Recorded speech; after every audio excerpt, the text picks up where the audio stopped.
अस्सलाम वालेकुम प्यारी बहनों, उम्मीद है कि आप खैरियत से होंगी। अल्लाह पाक आपको खुश रखे। आज मैं अपने होम गार्डनर्स के लिए होममेड फर्टिलाइज़र लेकर आई हूँ, जो कि पेस्टिसाइड का भी काम करेगा और फंगिसाइड का भी काम करेगा। वो है ऐश वुड, लकड़ी का राख। तो लकड़ी के राख में बेशुमार फ़ायदे हैं हमारे पौधों के लिए।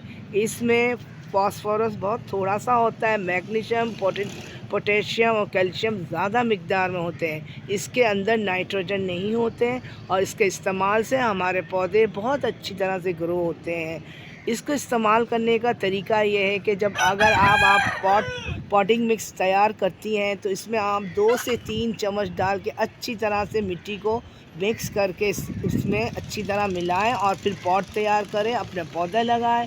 इससे ये होगा कि आपकी मिट्टी जो है बहुत पोरस होगी और ड्रेनेज भी बहुत अच्छी तरह से होगी और नमी गमले के नीचे तक मेंटेन रहेगा। इसका ये बहुत फ़ायदा है और इसको हासिल करना बहुत आसान है। बहनों, मेरे घर में जो मेड आती है वो लकड़ियाँ जला के खाना बनाती है, तो मैंने उससे ये कहा था कि तुम मुझे राख ला के देना लकड़ी का। जब उसने मुझे ला कर दिया तो मैंने इसे छन्ना मार के देख कितना प्यारा सा मुझे ये राख मिल गया। मैंने तैयार कर लिया। इसको सेव करना आसान है। बहनों, एक तरीका और भी बहुत आसान है। आजकल तो गैस की लोड शेडिंग हो रही है, रोटियां तो सबके घर में ही आते होंगे। तो आप एक काम करें, तंदूर वाले से बोल दें एक दिन पहले कि भाई मुझे राख देना, वो दे देगा अपने हिसाब से। तंदूर को गर्म करने से पहले वो आपके लिए निकाल के रख देगा। उनके लिए तो वैसे ही ज़ाया ही जाता है। इस तरह से आप हासिल कर सकती। इसको हासिल करना कोई मुश्किल नहीं। चाहे तो आप लकड़ियाँ जला लें, उसको राख बना लें, फिर तैयार कर ले। लेकिन अगर ये मुश्किल है तो इसमें मेरा फॉलो करें, मैं जिस तरह से बोल रही हूँ। बहनों, आपकी ये गमले की मिट्टी अगर हार्ड है तो आप इस ऐश वुड को इसमें मिलाएं, आपकी मिट्टी काफ़ी नरम हो जाएंगे।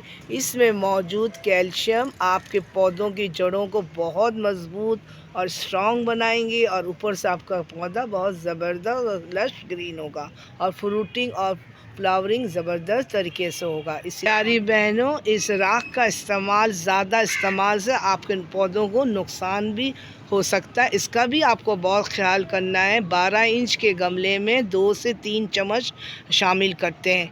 इसके इस्तेमाल से स्लग और स्नेल जो है वो मर जाते हैं और जितनी भी पौधों की कीड़े हैं, जो बीमारियां हैं, उससे ये ख़त्म हो जाती हैं। पौधों के जो कीड़े हैं, मिलीबग, स्पाइडर माइट और काला तिल्ला और भी बहुत सारे आते हैं जो पौधों को नुकसान करते हैं। उससे बचने के लिए आप पहले इसमें हल्का सा झरने में पानी दे दें।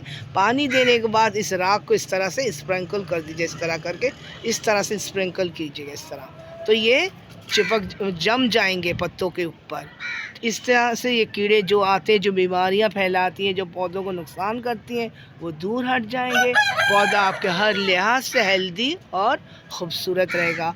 पुराने वक्तों में इसका बहुत इस्तेमाल होता था ये खेती बाड़ी के काम वगैरह में, लेकिन जितने जैसे वक्त गुज़रता गया, केमिकल का रुझान बढ़ता गया, तो इसका इस्तेमाल भी बहुत ही अभी नाम का रह गया है। तो हम होम गार्डनर्स के लिए ये बहुत बेहतरीन है, क्योंकि हम ऑर्गेनिक तरीके से अपनी गार्डनिंग करते हैं। हमारा इंटरेस्ट पूरा इसी तरफ होता है कि हम किसी तरह भी ऑर्गेनिक मतलब गार्डनिंग करें। तो ये चीज़ हमारे लिए बहुत कारआमद है, फ़ायदेमंद है। देखिए, आप भी इसको फॉलो करिएगा। देखिए, मैंने इसमें शावरिंग कर दिया है। अब मैं इसमें स्प्रिंकल कर रही हूँ पत्ते में। देखिए, ये राख, ये जैसे है ना, ऐश वुड कहते हैं। देखिए, मैं कर रही हूँ ना, आपके सामने है। जट प्लांट है, माशाल्लाह से कितना हेल्दी है। मैं बता रही हूँ, इस तरह से मैं स्प्रिंकल करना है आपको। और ये जब पानी पहले से मैंने लगाया है, इस वजह से ये देखिए जम गए। ये देखिए पत्तों में जम गया है। इस तरह से कोई भी बीमारी इसमें अटैक नहीं होगा। देखिए, ये मेरा सेम के 3-3 पौधे हैं। माशाल्लाह से ये ग्रो करने लगा है, बेल है, बनने जा रहा है। एक तो बन चुका है, जिसका मैंने सपोर्ट दे दिया है जाल बनाकर। अब मैं इसको गोड़ाई कर रही हूँ ताकि मैं इसमें ऐश वुड डाल दूँ। थोड़ा सा ऊपर से ना गोड़ाई करूँगी। देखिए बहनों, मैं ऐश वुड लेकर आई हूँ और मैं इसमें स्प्रिंकल कर रही हूँ आहिस्ते आहिस्ते, थोड़ा सरफेस मिट्टी का जो हिस्सा है इसमें डाल रही हूँ, ताकि ये जो है ना आहिस्ते आहिस्ते जब आप इसमें पानी डालेंगे, इसमें ये अच्छी तरह से जल्द होके इसमें तमाम जो इसके अंदर क्वालिटीज़ हैं वो मिट्टी में आ जाएंगे। और जो फंगस आ जाते हैं अक्सर गमले के मिट्टी में ऊपर, वो भी इससे ख़त्म हो जाएंगे। अच्छी तरह मैंने गुड़ाई कर दिया है, मैंने स्प्रिंकल कर दिया है इसके ऊपर, गमले के ऊपर मिट्टी में तय में। अब ये मैं थोड़ा थोड़ा सा इसको गुड़ाई कर रही हूँ। अब इसके अंदर मैं शावरिंग कर दूँगी।